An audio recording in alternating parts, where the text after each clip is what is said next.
Imagine you're holding like a global report card for an entire nation. You're looking down at the grades, and they are just spectacular. Right, top peer scores across the board. Exactly. Top-tier scores in wealth, in health, in the overall standard of living. Out of nearly 200 countries on Earth, you are ranked 53rd. Which is fantastic. I mean, you're safely nestled in the category of very high human development. Yeah, you look at this report card, and the conclusion seems completely obvious, Yeah. right? This system is working. You've basically won the development game. It's the kind of statistical validation that, honestly, any global policymaker would dream of presenting to their citizens. Oh, for sure. Because it represents decades of concentrated effort, massive financial investments that are paying off in these, well, very measurable, undeniable ways. But then, and this is where it gets crazy, you flip the page. Right. The grading rubric suddenly changes. Yes. The global evaluators apply this new metric, one that measures not just what you've successfully built for your own people, but the toll your success has taken on the planet itself. The bill finally comes due. The bill comes due, and in the blink of an eye, you look down at that adjusted report card, and your rank just plummets. It's not just a small slip either. No, you don't just drop a few spots. You experience this absolute statistical freefall. You drop a staggering 82 places down the global list. Wow. You go from rank 53 all the way down to a rank of 135. It really is a profound shock to the system. I mean, it completely reorients how we're forced to view success. Yeah, it shifts everything. It moves us from this localized perspective of human well-being to a much broader global perspective of, actual ecological survival. So we are looking at a truly fascinating, deeply complex set of data today. Welcome to today's deep dive. Glad to be here for this one. We've got this massive stack of research spanning over 30 years, all centered around a really revealing report. It's titled Kuwait, the bill behind the Prosperity Report on balancing human development and planetary pressure. It's quite a title, and very fitting. Right. And our mission for you, listening right now, is to really uncover the fragile reality beneath this spectacular economic boom. We're going to explore exactly how a nation achieves world-class life expectancy and income. We'll examine some highly counterintuitive paradoxes in its gender equality metrics. Right, the data there is super interesting. It really is. And finally, we're going to dissect that massive, unsustainable planetary bill that they are racking up. Kuwait is such a fascinating subject for this deep dive because it serves as the ultimate modern test case. How so? Well, it asks arguably the most urgent question of our era. Can human civilization achieve exceptionally high development without fundamentally breaking the biosphere in the process? Right. Can we have both? Exactly. And to answer that, we're analyzing a wealth of metrics today. We're looking at the Human Development Index, or HDI. Just sort of the baseline. Yeah. And then the Gender Inequality Index, the GII. And of course, the crucial metric that triggered that 82-place drop. The planetary pressures adjusted HDI. Right, the PHDI.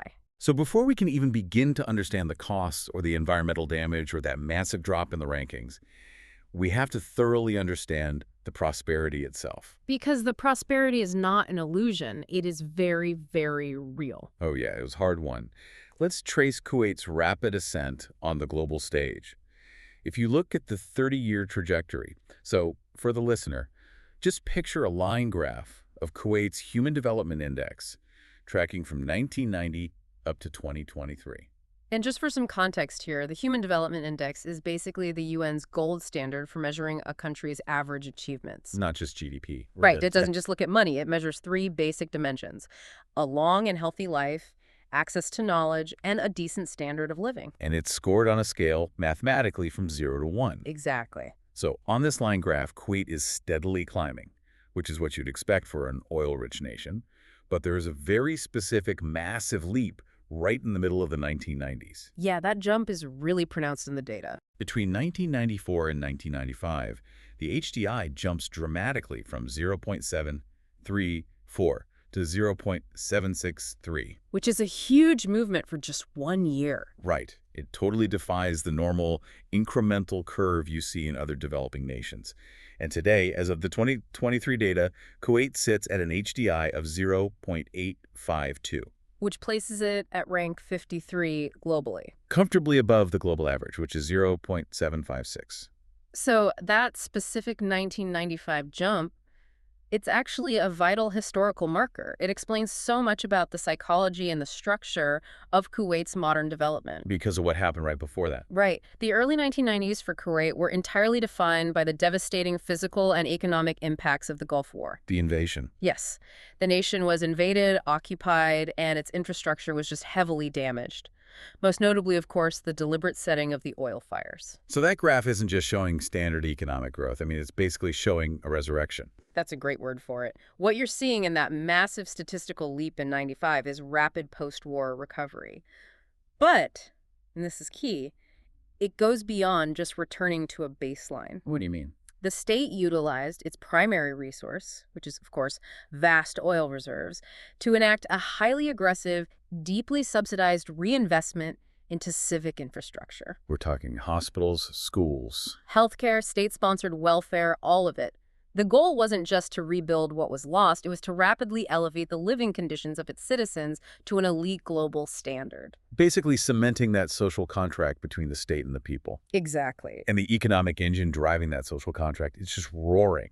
Let's talk about the money, specifically the gross national income, or GNI per capita. This is where the numbers get really striking. Yeah, and the data adjusts this for purchasing power parity, or PPP. Can you briefly explain why that adjustment is so crucial when we look at these income numbers?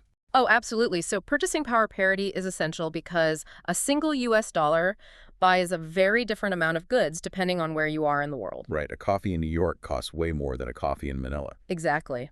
If we just looked at raw exchange rates, we wouldn't understand the true standard of living. PPP adjusts the income to reflect what that money can actually buy in the local economy. That makes sense. And furthermore, in a rentier state like Kuwait, Rentier state meaning? meaning a state that derives a substantial portion of its national revenues from renting indigenous resources to external clients. In this case, oil exports. Right. In a state like that, the government heavily subsidizes the cost of living. So we're talking no income tax, heavily subsidized electricity, extremely cheap gasoline, free healthcare. Precisely. Because the state absorbs those massive costs, the citizens' income stretches incredibly far. Their purchasing power is just hugely magnified. Which brings us to the staggering numbers. The global average GNI per capita, adjusted for purchasing power, sits at about $20,327. Okay. Kuwait's GNI per capita is $56,612. Wow. That is nearly 3 times the global average. It's a 2.7x gap. It really highlights a level of material wealth that insulates the population from the day-to-day economic anxieties that, the vast majority of the global population experiences. But money is just paper Right. or digital numbers in a bank account. It doesn't mean anything until it buys you something tangible. Right. It has to translate into well-being. And in Kuwait, it translates directly into the most valuable asset a human being can have: time. Longevity. Exactly. Life expectancy in Kuwait is currently 80.4 years. Which is phenomenal. And if we break that down by gender, women are living to an average of 81.9 years and men to 79.3 years. And how does that compare globally? Well, the global average life expectancy is 73.4 years. Kuwait has practically bought its citizens an extra 7 years of life. That metric alone is a massive triumph of public policy. I mean, centralized resource management at its best. 7 extra years. It proves a fundamental theory in development economics. When vast, concentrated economic resources are channeled into a centralized, highly subsidized healthcare system, it yields immense dividends in physical health. Yeah, undeniable dividends. They've built an infrastructure that ensures almost universal access to advanced medical care, which effectively eliminates many of the preventable mortality factors that drag down the global average. It's like winning the geographic lottery. You're born into a system that guarantees your material comfort and, honestly, aggressively protects your physical survival. It's a very secure baseline. But, and this is a big but, money and medicine only measure the body of a nation, right? They measure physical survival and economic baseline. Right, the material capabilities. I'm really curious, how does all of this wealth translate to the mind, to human capability? Because if I have all my needs met and I'm going to live to be 82, what am I doing with that time? That is the exact pivot we need to make. To truly understand human development, we have to look beyond the material and the physical. We have to examine intellectual capital. Which brings us to the second major segment of our deep dive, the education lag. This is where things get really nuanced. Yeah, we're transitioning from financial and physical health to the mind of the nation. And this is where the data reveals the first structural cracks in this otherwise pristine development facade. The UN data presents us with what we can call a dual-axis dilemma. A dual-axis dilemma. Okay, explain that. When assessing educational achievement, they look at two distinct metrics side by side: expected years of schooling, or EYS, and mean years of schooling, or MYS. Let's lay out the numbers for the listener because the contrast is really stark. It is. The expected years of schooling. So this is a projection of how many years a child entering the education system today can expect to receive, is an incredibly impressive 15.9 years in Kuwait. Which comfortably beats the global average of 13.0 years. Yeah.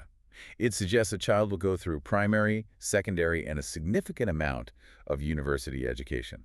The ambition is clearly there. The infrastructure, the universities, the funding, it's all there. Yes, the state provides robust funding for education, including generous scholarships for studying abroad. The expected pathway is very long. But then we look at the second metric, the mean years of schooling. Right, the reality metric. Exactly. This isn't a projection. Yeah. This is the reality on the ground right now. It measures the actual current average education level of the adult population aged 25 and older. And what does that number look like? Kuwait's MYS is only 7.6 years. And to put that into perspective, the global average for mean years of schooling is 8.7 years. So Kuwait is actually falling below the global average here. Okay, I have to push back on this because this makes zero sense on the surface. I know, it's a huge disconnect. How does a modern, ultra-wealthy, highly complex economy function when the average adult resident has less than 8 years of formal schooling? Right. That's essentially a middle school education level. It's Right. like buying a 15-year premium gym membership. Yeah. That's your expected years, but then you look at the actual population and realize they've only actually worked out for a combined total of 7 days. That's a really good analogy. There is a massive disconnect here. Are kids just dropping out? Is the domestic education system failing to keep them engaged despite all that funding? It's a very natural reaction to view those numbers and assume a systemic failure in the classroom. Right. But to understand the specific gap, we have to look outside the classroom. Oh. We have to look at the unique demographic and historical reality of the Gulf states. Okay, what are we missing? We are observing a nation in a profound transformation phase. Transformation phase. What does that mean in this context? Well, first, we have to consider the generational timeline. Okay. The massive state wealth and the subsequent hyperinvestment in modern educational infrastructure, the schools, the universities, the international scholarship programs. These are relatively recent developments in the grand sweep of history. Oh, I see. The older generations, those who are currently pulling that mean average down to 7.6, they grew up in a fundamentally different Kuwait. Before the oil boom truly matured. Exactly. Before the modern state apparatus was fully built, access to 15 years of formal institutional schooling just wasn't the norm. So the children currently benefiting from the 15.9 expected years, they haven't yet aged into the 25 and older demographic in large enough numbers to pull that average up. Precisely. It's a generational lag. Okay, I understand the generational lag argument. But even with a lag, an economy built on oil extraction, international finance, complex desalination infrastructure, and global trade that requires highly educated engineers, bankers, and doctors right now. Yes, it does. If the domestic adult average is 7.6 years, who is actually running the country's technical infrastructure today? And that is the crucial piece of the puzzle. The Kuwaiti economy functions right now by relying heavily on imported intellectual capital. Expatriates. Yes. Kuwait has a massive expatriate population. The vast wealth generated by the oil sector allows the nation to import the highly educated workforce it needs. Engineers, medical specialists. Financial analysts, educators, they bring them in from all over the world. They bring in the specialized labor to maintain and expand the modern infrastructure, while the domestic education pipeline plays catch-up over the generations. So the prosperity is partially outsourced. They have the financial capability to buy the results of education from other countries without waiting for their own population to age into those roles. Exactly. It is a highly effective short-term economic strategy, but it introduces a really complex dynamic into the society. I can imagine. You have a dual-track system, a highly subsidized native population that is rapidly leveling up its educational expectations, sitting alongside a massive transitional expatriate workforce that physically and intellectually maintains the system. That makes a lot of sense, but it also reveals a distinct vulnerability, doesn't it? Absolutely. I mean, if the intellectual engine of your society is mostly imported, what happens when global labor dynamics change? It's a structural fragility hiding behind a massive bank account. It is a risk, for sure. But I want to move our lens from the intellectual capital to the social fabric itself, because the data we are about to look at gets even more paradoxical. Oh, the gender data. Yes, if education is evolving and wealth is abundant, how is all this distributed across genders? This is perhaps one of the most revealing and frankly thought-provoking sections of the entire UN report. We enter what we can accurately call the gender paradox. Let's start with the Gender Development Index, the GDI. This is an index that measures the gender gap in those core human development areas we established earlier: health, knowledge, and living standards. It basically asks, are men and women benefiting equally from the nation's progress? And the scoring system is important here. A score of exactly 1.000 means perfect parity between men and women in those basic development metrics. Right, dead even. And Kuwait's GDI is 1.011. Which is incredible. It places them in Group 1, which the UN designates for highly equal countries. In Mhm. fact, if we look at the raw Human Development Index values separated by gender, the female HDI value in Kuwait is 0.849. The male HDI value is 0.840. So women are statistically outperforming the men in the foundational metrics of human development? It is a remarkable data point. The state apparatus ensures that women have exceptional access to the capabilities of development. They are highly educated, they have access to tremendous material wealth, and crucially, the healthcare system serves them exceptionally well. The reproductive health triumphs alone are staggering. Let's look at the maternal mortality ratio. This is a really important metric. It measures the number of maternal deaths per 100,000 live births.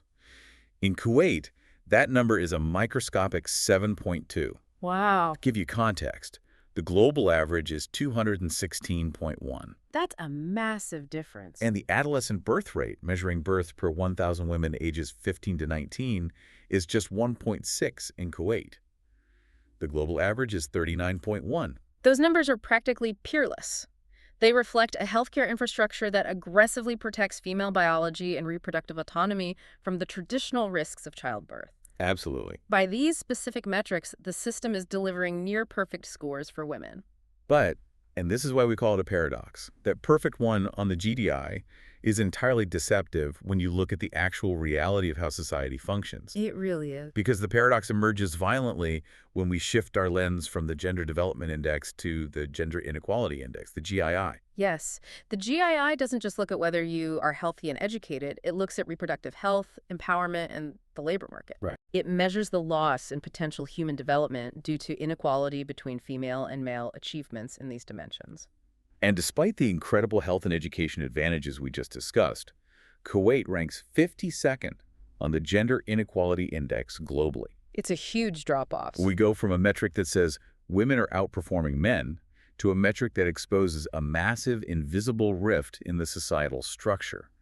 The pristine medical indicators are basically a smokescreen for the glass ceiling. The political and economic metrics tell a starkly different story than the health metrics, and it is vital to separate them to understand the sociology of the state. Let's look at political representation. Yeah. This is where the numbers just hit a brick wall. Yeah, this part is sobering. Women hold a mere 3.1% of parliamentary seats in Kuwait. 3.1%. That's incredibly low. For context, the global average, which itself is widely considered entirely too low by international standards, is 26.5%. Wow. And then look at the labor force. Female labor force participation in Kuwait is 47.3%, which is actually slightly below the global average of 48.5%. Okay. Meanwhile, male participation in Kuwait is a highly active 85.9%. The contrast is incredibly stark, and it demands analysis. You have a female population that is objectively among the healthiest, longest living, and most educated in the world. Yeah. Yet they are nearly absent from the legislative bodies that govern their country, and they participate in the formal economy at barely half the rate of men. So how do we explain this to you, the listener? Yeah. Imagine a nation decides to build a state-of-the-art, multi-billion-dollar athletic training facility. Okay.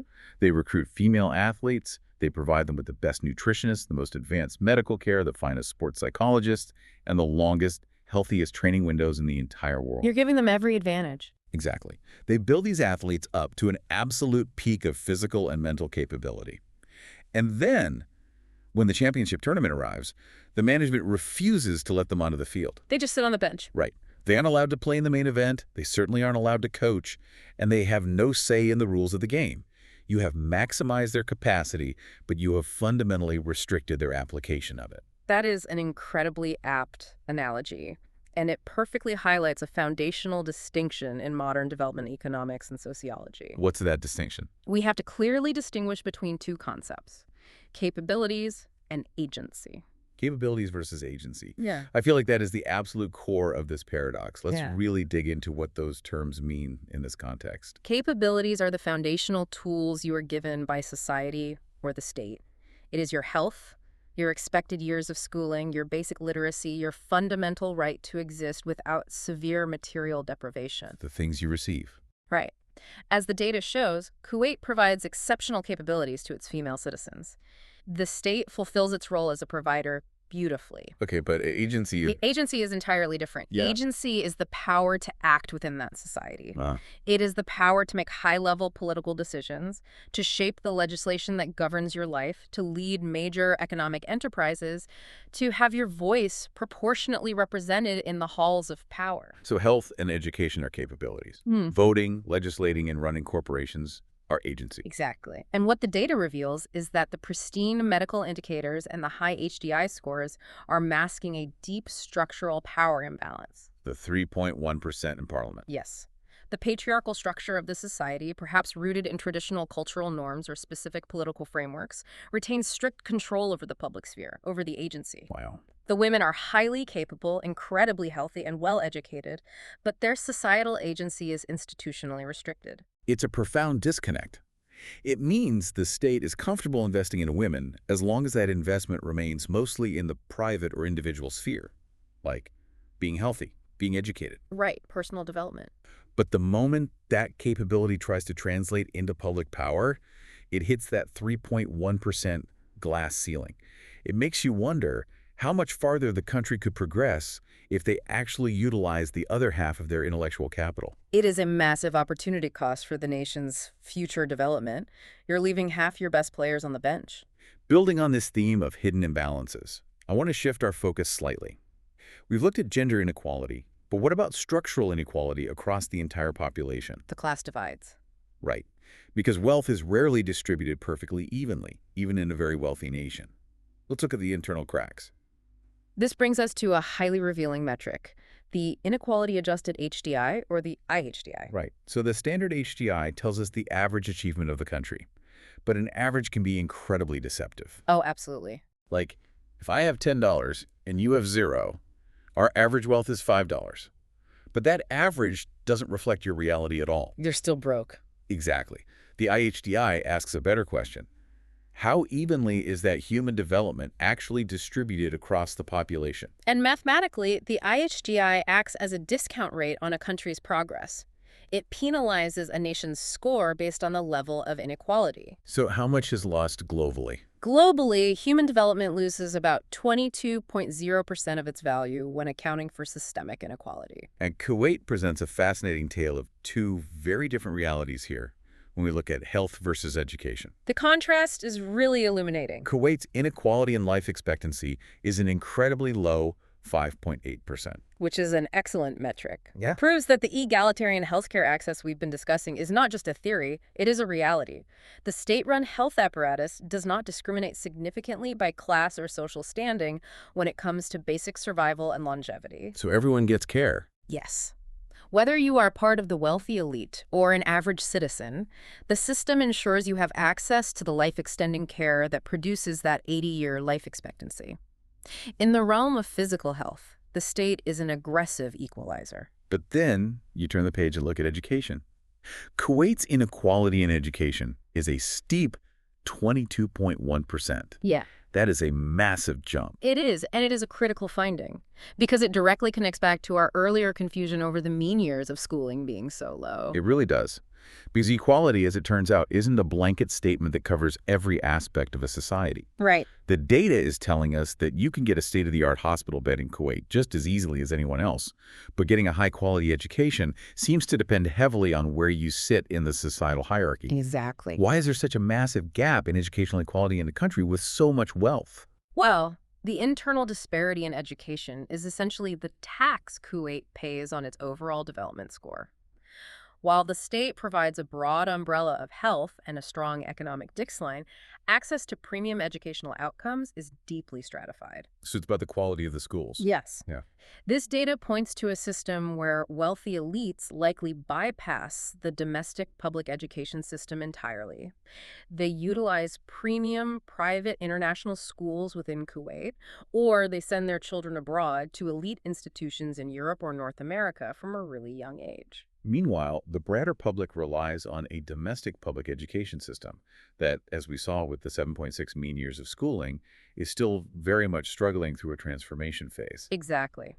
The class divide is written directly into the education data. The state provides education for everyone, but the quality and duration of that education are heavily dependent on private wealth and social class. The elites secure top-tier intellectual capability, while the broader population navigates a system that hasn't fully matured. It's incredible how the data, when you really interrogate it, just peels back these layers of reality. We started this deep dive looking at a gleaming golden veneer of high income and long life. And step by step, we found the cracks. Yeah, we found the educational lag, the paradox of female capability versus political agency, and the internal class divides in how knowledge is distributed. It paints a picture of a society that is highly developed in its physical infrastructure, but still wrestling with profound structural and social transitions. But, everything we have discussed so far, the wealth, the health, the gender dynamics, the educational divides, all of this is strictly internal. Right. It's inside their borders. It is how Kuwait manages its own population. Yes. And that brings us to the prelude. All of this has been the prelude to the climax of this deep dive. Because no nation exists in a vacuum. We have to look at the planetary bill. We've seen the economic heights and the internal cracks. Now, we pull back the lens to the widest possible angle. We have to look at the cost of this entire system, this high-income, high-health, structurally complex society, to the Earth itself. This is the metric we teased at the very beginning of our conversation. The big one. The planetary pressures adjusted HDI, or the PHDI. The Great Plunge. This is where the report card changes.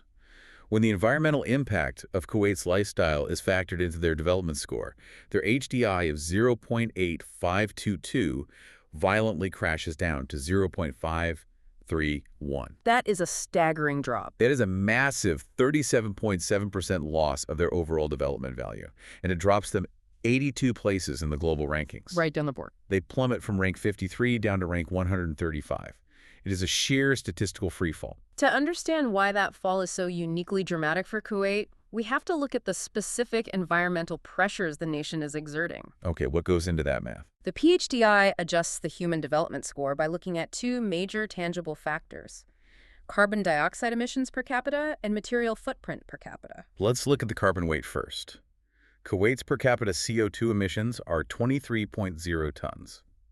To put that into perspective, the global average per capita is 4.5 tons. Wow. A citizen of Kuwait is, on average, emitting 5 times the global average of carbon dioxide. 5 times. But why? I want to understand the physical mechanics of this. Yeah. We know it's an oil-producing nation, but producing oil doesn't necessarily mean the citizens have to burn 23 tons of it each. Right. What is happening on the ground that requires so much carbon? It comes back to the social contract and the geographic reality of the state. Kuwait is a desert nation with extremely harsh summer temperatures. They frequently exceed 50 degrees Celsius or 122 degrees Fahrenheit. That is punishing heat. And there are no permanent rivers or freshwater lakes. Therefore, to sustain a highly developed modern society in that environment, you have to engineer your survival entirely through energy. Okay, break that down for me. How does that work? Take water, for instance. Every drop of fresh water consumed in Kuwait, whether it's for drinking, agriculture, or filling swimming pools, is produced through massive, incredibly energy-intensive desalination plants. Oh, I see. They are essentially burning vast quantities of fossil fuels to boil seawater and extract the fresh water. It is a literal conversion of oil into water. And the electricity, because AC must be running nonstop. Because the state heavily subsidizes electricity as part of the wealth distribution, citizens pay a fraction of the actual cost to generate it. So there's no reason to turn it off. Exactly. This removes any economic incentive to conserve. You have massive, uninsulated homes running powerful air conditioning systems 24 hours a day, year-round. Plus the cars, right? Add to that a highly developed car culture with large, high-displacement vehicles and heavily subsidized gasoline, and a lack of extensive public transit infrastructure. Every aspect of daily survival and comfort in this specific geographic location requires immense fossil fuel combustion. It's an environment entirely sustained by artificial, carbon-heavy life support. Right. But carbon is invisible, right? It just goes up into the atmosphere. Right. The second metric in this planetary bill is intensely physical. The material footprint. This is a really fascinating metric. The material footprint metric measures the sheer tonnage of raw materials, so biomass, fossil fuels, metal ores, and non-metal minerals, extracted globally to meet the final consumption demands of a single country. Right, all the stuff it takes to keep a society running. And Kuwait's material footprint is 40.8 tons per person. And the global average for material footprint is only 12.7 tons. So they are consistently consuming more than 3 times the global average in raw physical materials. I want to visualize this, but without resorting to cartoonish metaphors. Instead of imagining a dark cloud over them, let's look at the invisible supply chain. Okay. 40.8 tons per person means that for every citizen of Kuwait, an immense logistical network is continuously tearing into the earth. Because they don't have the domestic resources. Right, because Kuwait is a desert, it cannot grow its own food at scale, it cannot harvest timber, it doesn't mine iron or copper. Everything required to build and maintain this ultra-modern, high-consumption lifestyle has to be extracted somewhere else and shipped in. Exactly. When a new luxury mall is built, or a fleet of imported vehicles arrives, or highly processed foods are flown in daily, the ecological devastation of extracting those materials happens in other countries. It's displaced. Yes. The mountain in South America is mined for the copper wiring. The forest in Southeast Asia is cleared for the agricultural products. But the PHDI metric takes that displaced earth, that global ecological damage, and conceptually charges it back to the end consumer, Kuwait. It is a stunning realization. You look at the gleaming skyscrapers in Kuwait City, but you don't see the 40 tons of displaced earth and the 23 tons of invisible carbon gas attached to every single person walking down the street. You just see the pristine city. Exactly. This isn't just a high standard of living. This is a highly resource-dependent, high-turnover model of existence that is swiping a massive high-interest credit card on the planet's future. To help policymakers visualize this profound dilemma, the UN report provides a global coordinate system. It's a quadrant map. Let's map it out. The x-axis represents human development from low to high. The y-axis represents planetary pressure from low to high. And where does everyone theoretically want to be? The ideal destination for human civilization is the quadrant that represents high human development and low planetary pressure. So top, left, bottom, right. Where is that? That would be high on the x-axis, low on the y-axis. We want high life expectancy and good education, but without destroying the biosphere. But currently, practically no fully industrialized country exists in that ideal space. And where does Kuwait sit on this map? Kuwait sits in the extreme high-pressure, high-development corner. The bottom right. They are effectively off the charts. They're maxing out both sides. Yes. They have achieved their incredibly high human development by entirely sacrificing planetary stability. Their economic engine, their healthcare system, their infrastructure, their 80-year life expectancy, it is all 100% predicated on maximum fossil fuel extraction and hyperconsumption. Wow. They are not working within the planet's ecological boundaries. They are leveraging the planet to its absolute breaking point to fund their domestic progress. It's a philosophical model that essentially declares we will buy our way out of historical poverty. We will buy our way into world-class longevity. We will buy absolute material comfort, but we will send the ecological bill to the atmosphere and to future generations. And the PHDI metric is the global community through the United Nations finally saying the bill is due. Yeah, time to pay up. And when we deduct the cost of your environmental damage from your development score, your progress is essentially cut in half. It is a mathematical indictment of a model that is fundamentally unsustainable in the era of catastrophic climate change. It really reframes everything we talked about in the first half of this deep dive. Yeah. That impressive $56,000 per capita income that's heavily subsidized by the degradation of the Earth. Yeah. That miraculous 80-year life expectancy. It is quite literally paid for with 23 tons of carbon per year, accelerating a climate crisis that threatens the life expectancy of billions of other people around the globe. It forces a deeply uncomfortable philosophical debate. Yeah. Is it true human development if it inherently jeopardizes the development and indeed the survival of future generations by destabilizing the global climate? That's the million-dollar question. The Planetary Pressures Adjusted HDI argues quite definitively that it is not. A high standard of living that guarantees future ecological collapse is not a success story, it is a warning. So, as we bring this deep dive to a close, what is the path forward? Because they can't stay on this path. Right. We've dissected the data, we've explored the history, we've seen the internal gender and educational paradoxes, and we've calculated the massive planetary bill. What is the blueprint for the future for Kuwait, according to this report? The transition they need to make is monumental, perhaps one of the most difficult facing any modern nation. Sounds like it. They must shift from an era defined by oil prosperity to an era defined by sustainable human development. Based on the data we've analyzed today, the blueprint requires 3 distinct, urgent actions. Step 1, maintain. Yes, they must protect the genuine triumphs of their system, the world-leading health metrics, the highly equitable access to state health care, the incredibly low maternal mortality, the high life expectancy. These are monumental achievements of public policy. You don't want to throw the baby out with the bathwater. Exactly. As they transition their economy away from fossil fuels, they must actively insulate these health infrastructures so that the baseline survival of their citizens does not collapse. Okay, step 2, fix. They have to address the structural inequality, specifically the gender paradox. The 3.1%. They must shatter that 3.1% glass ceiling in the parliament. They must translate the incredible capability they've given their female citizens, the health and the education, into actual political and economic agency. It's just smart economics, really. It is. A country navigating a massive economic and ecological transition cannot afford to operate with half of its intellectual capital sitting on the bench. Fixing the gender inequality index is not just a moral imperative. It is vital for the social and intellectual sustainability of the state. And finally, step 3, transform. They must heed the glaring red alarm of that 82-place drop in the PHDI. A 37.7% loss in your development score means your core operating model is broken. The math doesn't lie. They must drastically cut that 23-ton carbon footprint and that 40-ton material footprint.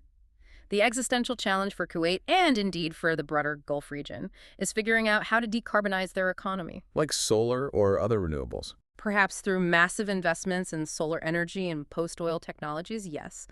But doing it without collapsing the high quality of life they have built, they have to solve the ultimate puzzle, decoupling human well-being from environmental destruction. It's the challenge of the century. And honestly, it's not just Kuwait's challenge, it is the world's challenge. Yeah. Kuwait is just the most extreme, highly visible example of the exact same hyper-consumptive model that much of the industrialized world relies on. Absolutely. They are the canary in the coal mine of global capitalism. If a nation with vast resources and a tiny population cannot figure out how to transition to sustainable development, it bodes very poorly for the rest of the globe. We spend a lot of time looking at countries like Kuwait as a macrocosm.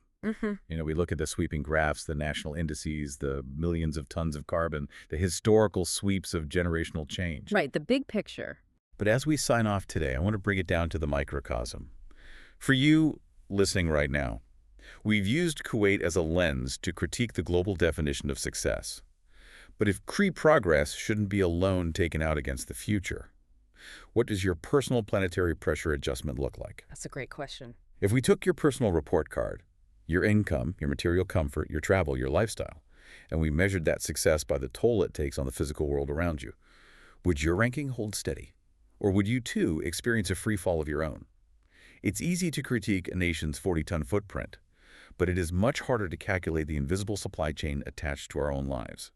Something to think about until our next deep dive.